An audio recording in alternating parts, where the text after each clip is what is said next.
ज़्यादातर किसान साथियों की गेहूं की फसल 20 दिन से लेके और 30 दिन के आसपास की होने वाली है। तो 20 से 30 दिन की जो गेहूं की यह अवस्था होती है, यह अवस्था एक ऐसी अवस्था भी आप मान सकते हैं जिसमें जो कुछ भी आप करेंगे उससे सीधा सीधा असर आपके उत्पादन पे पड़ेगा, आपके पैदावार पे पड़ेगा, आपके कल्ले के फुटाव पे पड़ेगा। कुछ भी गलती करेंगे उससे नुकसान होगा, कुछ भी अच्छी चीज़ें करेंगे उससे फ़ायदा होगा। तो इन अवस्थाओं में आपको गेहूं की देखभाल कैसे करनी है, क्या क्या करना है, सिंचाई कैसे करनी है, किन खादों का इस्तेमाल करना है, कौन सा स्प्रे करना है, ये तमाम जानकारी आज की वीडियो में आपको मिलने वाली है। तो पूरा वीडियो किसान साथियों आप ज़रूर देखिएगा। और आपके मन में अगर कुछ भी सवाल है या सुझाव है तो आप कमेंट करिए। आप कमेंट के माध्यम से हमें यह भी बता सकते हैं कि आपकी गेहूं की फसल कितने दिन की हो गई है।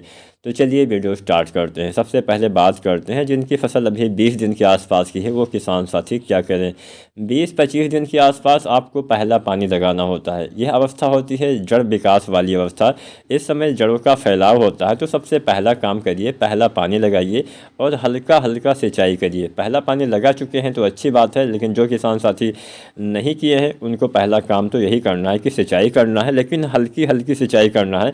बस पूरे खेत में पानी फैल जाए इतना ही आपको पानी लगाना है। पानी का भराव नहीं होने देना है, नहीं तो आपको नुकसान होगा, फसल पीली हो जाएगी। और ये जो पानी से पीलापन होता है इसका कोई भी उपचार नहीं होता है, किसी भी दवा किसी भी खाद के द्वारा ये पीलापन ठीक नहीं होता है। वहाँ पे उत्पादन कम मिलेगा जहाँ पे पीलापन आपको दिखाई देगा, कल्ले फुटाव भी वहाँ पे कम ही होता है। इस बात का ध्यान देना है। तो पहला पानी आपने लगाया, पहला पानी लगाने के बाद जब खेत चलने योग्य हो जाए, पैर रखने योग्य हो जाए, तब आपको उसमें यूरिया डालना है। यूरिया कितना डालना है? 45 किलो पर एकड़ के हिसाब से यूरिया लीजिए। यूरिया आवश्यक होती है। अगर आप समय से यूरिया ही नहीं डाल पाएंगे तो कहाँ से अच्छा उत्पादन ले पाएंगे, कहाँ से ज़्यादा कल्ले ले पाएंगे। यूरिया के इस्तेमाल से नाइट्रोजन की पूर्ति होगी। नाइट्रोजन फसल में वानस्पतिक विकास में बहुत हेल्प करता है, यानी मिट्टी के ऊपर वाला जितना भी हिस्सा होता है उसके विकास में, चाहे पत्ते हों तना हो, संपूर्ण विकास में सबसे ज़्यादा नाइट्रोजन का ही प्रयोग हो पाता है।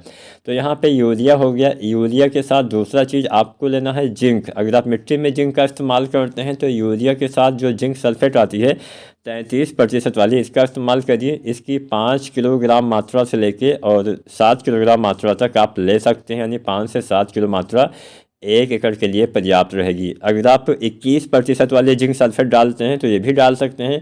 8 किलो से लेकर 10 किलो मात्रा पर एकड़ के हिसाब से आपको इसका इस्तेमाल करना पड़ेगा।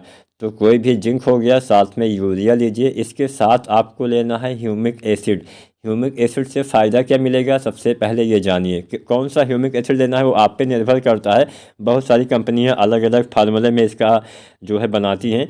तो ह्यूमिक एसिड आता है 98% वाला, उसका भी इस्तेमाल कर सकते हैं, जिसमें फ्लोरिक एसिड भी साथ में होता है। तो ह्यूमिक एसिड से फ़ायदा क्या मिलेगा कि ये जड़ों के विकास में बहुत हेल्प करता है। पहले पानी के बाद फसल में जड़ विकास के साथ साथ ही कल्ले का विकास होता है।